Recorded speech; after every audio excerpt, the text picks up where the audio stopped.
ఏపీలో petrol diesel లేకపోవడానికి, petrol diesel కొరత రావడానికి లండన్లో ఉన్న జగన్ గారికి సంబంధం ఏంటో నాకు అర్థం కాల. మరి ఆయన పైన పడి ఎందుకు వేస్తున్నా నాకు అర్థం కాల. నిజంగాను టీవీ5లో కావచ్చు, ఏబిఎన్లో కావచ్చు, విచిత్రమైనటువంటి అసలు సంబంధం లేనటువంటి మాటలైతే మాట్లాడుతున్నారు నిజంగా. ఎందుకంటే జగన్ గారు లండన్లో ఉన్నారు, ఇక్కడేమో ఆంధ్రప్రదేశ్లో పెట్రోల్ డీజిల్ లేక నానా అవస్థలు పడుతున్నారు. మన వాళ్ళు కాదు, కిలోమీటర్లు లైన్లో నిలబడుతున్నారు. లైన్లో నుంచున్న దొరుకుతుందో దొరకదో తెలియని పరిస్థితి, నానా అవస్థలు పడుతున్నారు. దాని మీదే ఆధారపడి బతికిన పరిస్థితి అయితే కనుక అగమ్య గోచరంగా ఉందని చెప్పాలి ఒక మొక్కలో. కానీ చంద్రబాబు నాయుడు గారు సీరియస్ అయ్యారు అని అయితే కనుక కొన్ని టీవీ ఛానల్లో మాట్లాడుతున్నాయి. చంద్రబాబు నాయుడు గారు సీరియస్ అయ్యారు, అధికారుల మీద మండిపడ్డారు అని అంటారు. అంటే కొంతమంది ఏం మాట్లాడతారంటే కనుక ప్రజల్లో కొంతమంది మాట్లాడే మాట ఏంటంటే ఏదైనా మంచి జరిగితేనేమో ఆ క్రెడిట్ మొత్తం చంద్రబాబు నాయుడు గారిది, ఎక్కడైనా తప్పు జరిగితే మాత్రం అధికారులదా అని కొంతమంది మాట్లాడుతున్నారు. కాబట్టి పెట్రోల్ డీజిల్ అసలు కొరత ఉందా మిమ్మల్ని అడుగుతున్నాను నేను. పెట్రోల్ డీజిల్ కొరత ఉందా అంటే కనుక కొన్ని మీడియా ఛానల్, ఏబిఎన్ కావచ్చు, టీవీ5 కావచ్చు, వీళ్ళు ఏం మాట్లాడతారంటే కొరత అసలు ఏమీ లేదండి, ప్యానిక్ సిచ్యువేషన్ ఏర్పడడం ద్వారా ప్రజలే వెళ్ళి పెట్రోల్ని ట్యాంకుల్లోను టిన్నుల్లోను నింపేసుకుని ఇళ్లలో పెట్టేసుకుంటున్నారు, దానివల్ల కొరత ఏర్పడిందని ఒక ఛానల్ వాళ్ళు మాట్లాడుతూ ఉంటే, అనవసరంగా కొనేస్తున్నారు అందువల్లే కొరత ఏర్పడుతుందని రెండో వాళ్ళు మాట్లాడుతూ ఉంటే, ఇంకో ఛానల్ ఇంకొకటి ముందుకేసి అక్కడ యుద్ధం జరుగుతుందిగా అందుకే కొరత ఏర్పడుతుంది అని ఒకరు చెప్తున్నారు. ఏంటి సర్దుబాటు కార్యక్రమం, ఏంటి పత్యాపారం నాకు అర్థం కాల నిజంగా. కాబట్టి పక్కనున్న రాష్ట్రాల్లో ఏ రాష్ట్రంలో కూడా ఈ పరిస్థితి లేదు. మొన్న ఈ మధ్యలో తెలంగాణలో 1 or 2 days వచ్చింది, దాన్ని సాల్వ్ చేశారు. కాకపోతే జనాల్లో కొంతమంది మాట్లాడుతున్న మాటలు అంటే దీనికి వైసీపీ వాళ్ళు ఏదో చేస్తున్నట్టుగా, లేదా జగన్ గారు ఏదో చేస్తున్నట్టుగా ఈ ఏడుపెట్టో నాకు అర్థం కాదు. అసలు జనాలు నమ్మాలి కదండి మనం మాట్లాడితే. అసలు జగన్ గారికి దీనికి సంబంధం ఏముంటుంది? ఒకసారి ప్రజల్లో కొరత ఉందో లేదో ఒకసారి చూద్దామా? ఒక వీడియో పెడతాను, కొరత ఉందో లేదో మీకు అర్థమవుద్ది. కొంతమంది డిబేట్లో మాట్లాడుతున్నారు, పెద్ద కొరత ఏమీ లేదు, కొన్ని బంకుల్లో ఆల్రెడీ ఫుల్గా సప్లై అయితే ఉంది. అర్థమైందా? ఈ మాటలో ఈ గాలి మాటలు కరెక్ట్ కాదు, కానీ వీడియో చూద్దాం, వాస్తవాలు ఏంటో ప్రజలే మాట్లాడతారు. ఒకసారి కట్ చేయ వీడియో పెడదాం. గవర్నమెంట్ చెప్పింది అంటున్నారు, మొత్తం వైరల్ అవుతుంది, స్టాక్ ఉంది, మీరు ఆవేశపడొద్దండి ఉంది అని చెప్తున్నారు. ఆ డీజిల్ పెట్రోల్ మొత్తం ఎక్కడ సప్లై చేస్తున్నారు? పొద్దు నుంచి మధ్యాహ్నం 12 గంటలకు వచ్చి ఇప్పటిదాకా పోయలే మాకు. ఊళ్ళూరు దాకా వెళ్ళి వచ్చామని ఏడ ఆయిల్ దొరకల, చివరికి ఏడకి వచ్చి కూర్చుందాం. పొద్దున సాయంత్రం తొలుకుంటే 300-400 కూడా మిగలట్లా. ఏంది చెప్పాలి అసలు? నేను 7ంటికి బండి పెట్టాను, 3:30కి నా బండి దగ్గరికి వెళ్ళేసరికి ఆయిల్ అయిపోయింది. పరిస్థితి మాకు చాలా దారుణంగా ఉందండి. డీజిల్ అసలు ఎక్కడా దొరకట్లేదు, అది కూడా లిమిట్గా కొడుతున్నారు, 1000-1500. మేమేమో దీని మీద బతికే వాళ్ళం, మాకు చాలా ఇబ్బంది అవుతుంది. అసలు ఇలా ఎన్ని రోజులు ఇబ్బంది పడాలి, 3 రోజుల నుంచి ఇదే ఇబ్బంది పడుతున్నాం. ఎండలో సత్తనం, ఆటోల్లో ఆయిల్ లేవు. అసలు మరి ఎందుకు ఇలా జరుగుతుందో ఈ ప్రభుత్వం ఏంటి ఏం అర్థం కావట్లేదు. అసలు అధికారులు ఏమో ఉందంటున్నారు, ఎక్కడ చూస్తుంటే ఆయిల్ పొద్దున్న నుంచి ఆయిల్ లేదు. దగ్గర 3 కిలోమీటర్ల నుంచి దోసుకొస్తాం. ఇప్పుడు వచ్చే ఈ లైన్లు పెరిగిపోయింది. ఇప్పుడు వచ్చా వీళ్ళని అడిగితే వద్దు మనం పొద్దు నుంచి ఉన్నామంటారు. వెళ్ళానండి అంటే ఒప్పుకోవట్లే. ఏంటి పరిపాలన ఏంటో అర్థం కావట్లేదు సార్. అది తెలిసిన వరకు ఇబ్బందిగా ఉందండి. ఇది నేను ఉదయం 6 గంటల నుండి స్టార్ట్ అయింది సార్, ఇప్పుడు 10:30-11 అవుతుంది. నేను ఎంత వెయిట్ చేస్తూ ఉంటాను సార్, ఎంతవరకు కొట్టలేదు సార్. మాకు పెట్రోల్ కష్టాలు లేవు, డీజిల్ కష్టాలు లేవు అని ప్రెస్ మీట్లో పేపర్ స్టేట్మెంట్లో ఇస్తుంది, కానీ అసలు గ్రౌండ్ లెవెల్లో వేరేగా ఉంది. మరి ఈ రోజు కష్టాలు లేకపోతే ఈరోజు ఈ పెట్రోల్ బంకుల్లో కానీ ప్రతి బంకుల్లో ఎందుకు ఎంతమంది అసలు ఉన్నారు, జనాలు ఎందుకు? విన్నాంగా ఎన్ని ఇబ్బందులు పడుతున్నారో జనాలు, మనం విన్నాం కదా, చూసాం కదా ఎన్ని ఇబ్బందులు పడతారో. ప్రత్యక్షంగా నేనే చూసా. ఇంచుమించుగా 100 కిలోమీటర్ల ప్రయాణం చేసి ఉంటాను. నేను 100 కిలోమీటర్లలో తక్కువ అనుకుంటే కదా 10 బంకుల దాకా తగిలినాయి నాకు. 10 బంకుల్లో ఇంచుమించుగా 7-8 బంకుల్లో నో స్టాక్ బోర్డులు అయితే కనుక కనిపించాయి నాకు. నో స్టాక్ బోర్డులు అయితే కనిపించాయి. తర్వాత ఉన్న 1-2 అర బంకుల్లో ఉంటే కనుక వాటిలో పెట్రోల్ కొట్టించుకోవడానికి, డీజిల్ కొట్టించుకోవడానికి కిలోమీటర్ల బస్సులు, లారీలు, ఆటోలు, అసలు కిలోమీటర్ల లైన్లు అయితే ఉన్నాయి. పొద్దుడు ఎప్పుడో లైన్లో ఉంటే సాయంకాలానికి ఎప్పుడో వచ్చే పరిస్థితి. కాబట్టి లేదు అంటారేంటి, కొరత లేదంటారేంటి? మరి కొరత లేదంటాకేమో 1,00,000 కారణాలు చెప్తారేంటి? వాస్తవాలు మాట్లాడాలి కదా. అంటే ఒక ప్లానింగ్ లేకపోవడం, ఒక పర్ఫెక్షన్ లేకపోవడం. ఆల్రెడీ మనం చూసాం తెలంగాణలో ఇంతకు ముందే ఆ కొరత అనేది ఏర్పడ్డది. ఆ 2 రోజులు ఏం జరిగిందో, ఆ సిచ్యువేషన్ ఏంటో అందరికీ కళ్ళ కట్టినట్టు చూసాం. మరి అలాంటప్పుడు మనం ముందు జాగ్రత్త పడాలి కదా, మన ప్రభుత్వం ముందస్తు చర్యలు తీసుకోవాలి కదా. అలాంటి పరిస్థితి ఏపీలో ఏర్పడితే ఏంటి పరిస్థితి అని ఆలోచించుకోవాలి కదా. వీళ్ళు ఆలోచించుకోలేదు. అంటే దానికి తగిన ఏర్పాట్లు కాబట్టి విజనరీ అనే పదం మనం ఎక్కువగా వింటూ ఉంటాం. ఇక్కడ కనపడాలి కదా అని చాలా మంది ప్రశ్నిస్తున్నారు. ఇక్కడ ఎలా మిస్ అయ్యింది ఆ విజనరీ అనేది కానీ చాలా మంది ప్రశ్నిస్తున్నారు నన్ను అడిగితే కనుక.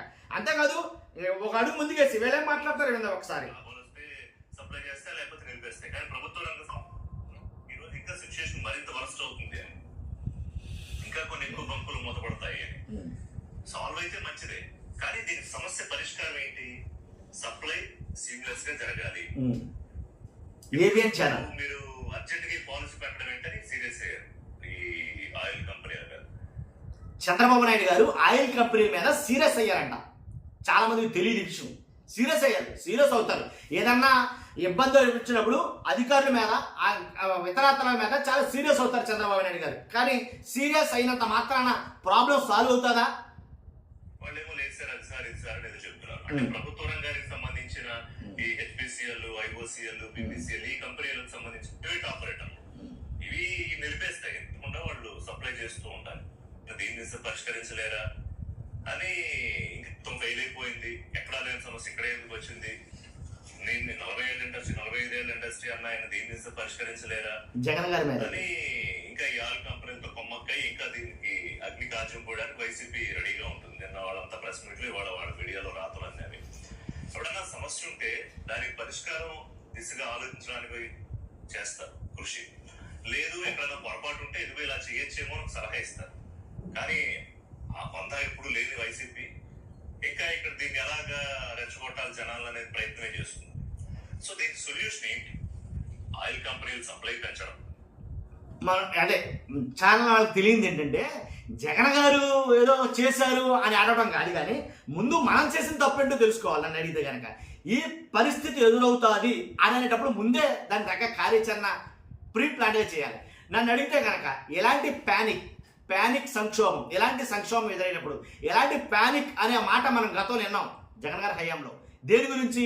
ఏదైతే కరోనా టైంలో ప్రజలంతా ప్యానిక్ సిచ్యువేషన్ ఏర్పడినప్పుడు ఏంటి ఎప్పటి మొప్పటిగా అన్ని కొనుక్కోవడం లోపలెట్టుకోవడం చేశారు. గుర్తుందా మీకు? ఎవడుంటాడో ఎవడ పోతాడో తెలియదు, ఉన్నమటికి తినేదామన్న అన్న పరిస్థితిలో స్టాకులు అయితే కనుక ఏర్పాటు చేసుకున్నారు. కానీ ఆ స్టాకులు తగ్గట్టే కనుక అప్పుడు కార్యాచరణ అయితే కనుక జగన్మోహన్ రెడ్డి గారు చేశారన్నది వాస్తవం. ఏంటి దేశం మొత్తం అల్లకల్లోలం అయిపోతున్న ఆ పరిస్థితిలో ఆంధ్రప్రదేశ్ని దేశం మొత్తం చూసిన దాంట్లో ఎలాంటి సందేహం లేదు. ఎందుకని దేశానికే రోల్ మోడల్గా నిలిచింది కరోనా టైంలో ఆంధ్రప్రదేశ్. అలాంటి కార్యాచరణ అయితే తీసుకున్నాడు. ముందస్తు చర్యల్లో భాగంగా ఏం చెయ్యాలి, ట్రేసింగ్ ఎలాగా, టెస్టింగ్ ఎలాగా ఈ ట్రీట్మెంట్ ఇవ్వాలి, ట్రేసింగ్, టెస్టింగ్, ట్రీట్మెంట్ ఎలా ఇవ్వాలి, 3T ఎలా అప్లై చేయాలి. కాబట్టి ప్రజలకి ఏవైతే అవసరం అవుతాయి, నిత్యావసర వస్తువులు ఏం అవసరం అవుతాయి, ఏంటి ఎలా వాళ్ళు కొనుగోలు చేస్తారు, ఏది అత్యవసరంగా ఏర్పడతాయి అనే వాటన్నిటిలో కూడా ముందస్తు చర్యల భాగంగా అన్ని క్లియర్ కట్గా ఓ ప్రీ ప్లాన్గా అయితే చేశారు. దాంట్లో ఎలాంటి డౌట్ లేదు. మరి ఇప్పుడు ఏది అలాగా చాలా మంది ఇదే మాట ప్రశ్నిస్తున్నారు. దాన్ని ఎగ్జాంపుల్గా తీసుకొస్తున్నారు. ప్యానిక్ సిచ్యువేషన్లో ఎలా రియాక్ట్ అవ్వాలి, సంక్షోభం ఎదురైతే ఎలా పరిస్థితులు ఏం చేయాలి అనే దాని మీదే. కాబట్టి దానిగా ఇలా ఉంటే ఇప్పుడు అందుగురించే జగన్ గారు ఒక ట్వీట్ అయితే చేయడం జరిగింది. జగన్ గారు ఒక ట్వీట్ చేశారు. దేని గురించి? ఏదైతే ఇప్పుడున్న పరిస్థితుల్లో జగన్మోహన్ రెడ్డి గారు చేసినటువంటి ట్వీట్ ఏంటంటే ఒక్కసారి చూద్దాం మనం. నారా చంద్రబాబు నాయుడు గారు ఎక్కడ ఏ సమస్య వచ్చినా అనుకూలంగా మార్చుకుని దోచుకునే మార్గాలను వెతుక్కోవడం మీకు వెన్నతో పెట్టిన విద్య. లేని కొరత సృష్టించి వ్యాపారులకు సహకరిస్తూ మీరు లాభపడటం అలవాటుగా మారింది. విత్తనాలు, ఎరువులు, యూరియా, వంట గ్యాస్ నేను చెప్పిన అన్నీ కూడా క్యూ లైన్లో నిలబడి తీసుకోవాల్సి వచ్చింది. విత్తనాలకు క్యూ లైన్లో నిలబడ్డారు. అంతకుముందు జగన్ గారి హయాంలో క్యూ లైన్లో నిలబడాల ఏంటి. అంతేకాదు ఎరువులు, యూరియా విషయం అయితే కనుక ఎంత రాద్ధాంతం జరిగిందో ఆంధ్రప్రదేశ్లో మీ అందరికీ తెలుసు. అదే యూరియా కోసం చాలామంది రైతులు క్యూ లైన్లో నిలబడి తీసుకున్నారు. అంతేకాదు వంట గ్యాస్, ఏదైతే వంట గ్యాస్ ఉందో వంట గ్యాస్ విషయంలో ఎంత ప్రాబ్లం ఎదుర్కొన్నామో తెలుసు. ఇప్పుడు కూడా స్టిల్ కంటిన్యూ అవుతుంది అది ఆ వంట గ్యాస్ ప్రాబ్లం అనేది. కాబట్టి అంటే ఏది జరిగినా సరే ఇదే పరిస్థితి. కాబట్టి వంట గ్యాస్ వరకు మన రాష్ట్రంలో అదే జరిగింది. తాజాగా ఆ జాబితాలో పెట్రోల్, డీజిల్ చేరింది. ఏ జాబితాలో? విత్తనాలు కావచ్చు, ఎరువులు కావచ్చు, యూరియా కావచ్చు, వంట గ్యాస్ కావచ్చు. తాజాగా ఆ జాబితాలో పెట్రోల్, డీజిల్ చేరింది. కృత్రిమ కొరత సృష్టించి దాని ద్వారా దోచుకునే పర్వానికి కూటమి నాయకులు సిద్ధమయ్యారు. ఇక్కడ కూటమి నాయకులకి ఈ కృత్రిమంగా కొరత సృష్టించి దోచుకోవడానికి సంబంధం ఏంటి అని మీలో చాలా మందికి అనుమానం రావచ్చు. ఒక వీడియో ఉంది, ఆ వీడియో నేను పెడతాను.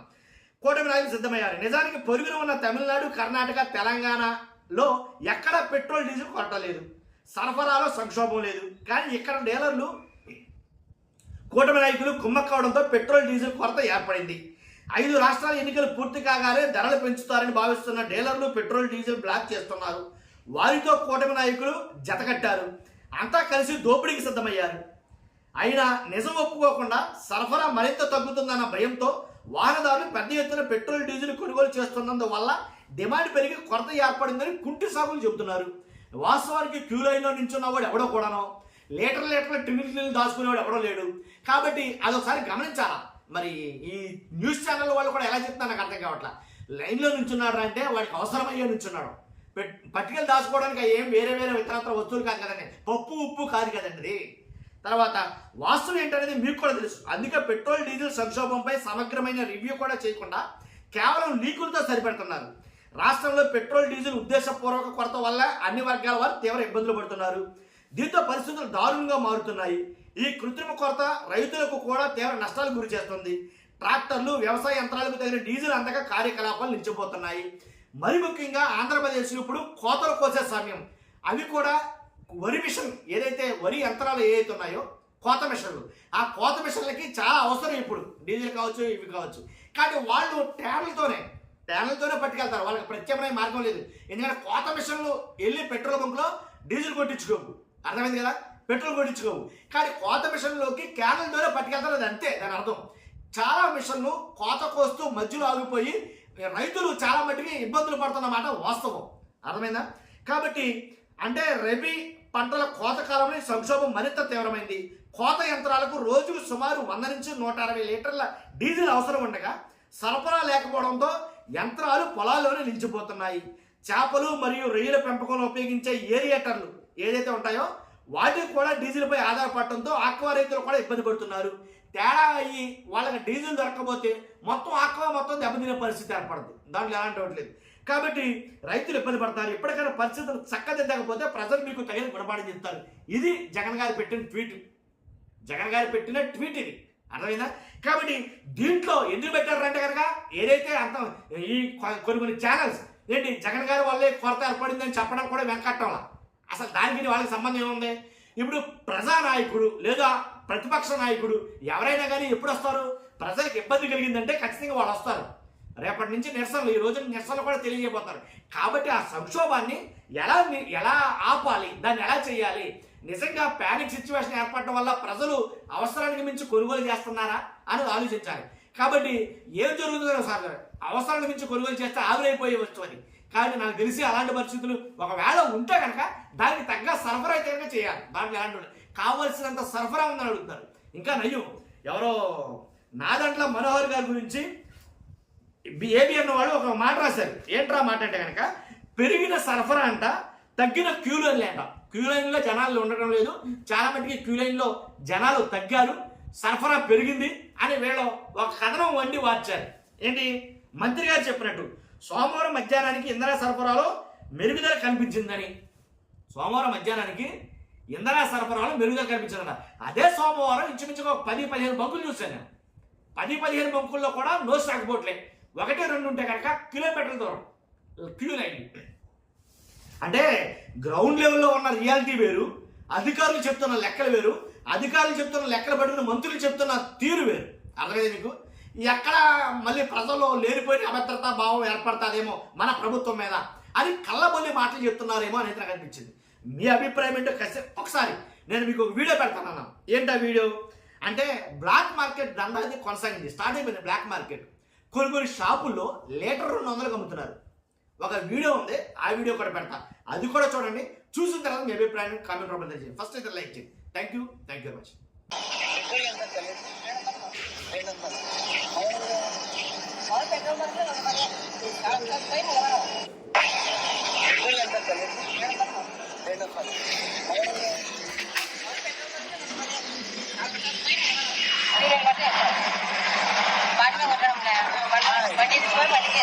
ఈడ కూడా తక్కువ ఉండదు, ఈడ కూడా తక్కువ ఉండదు.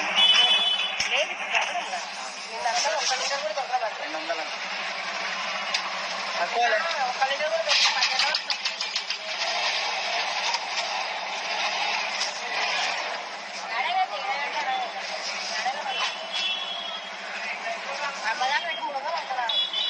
ఆడక్క 300.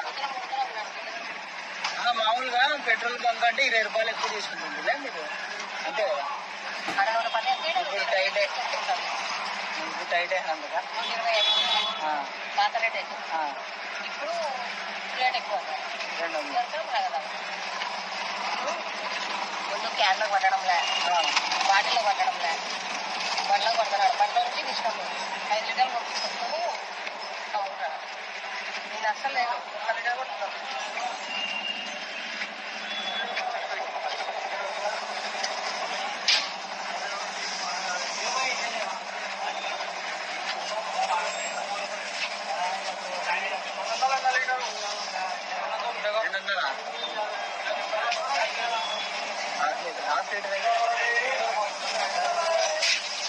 తక్కువ లేదన్నా, తక్కువ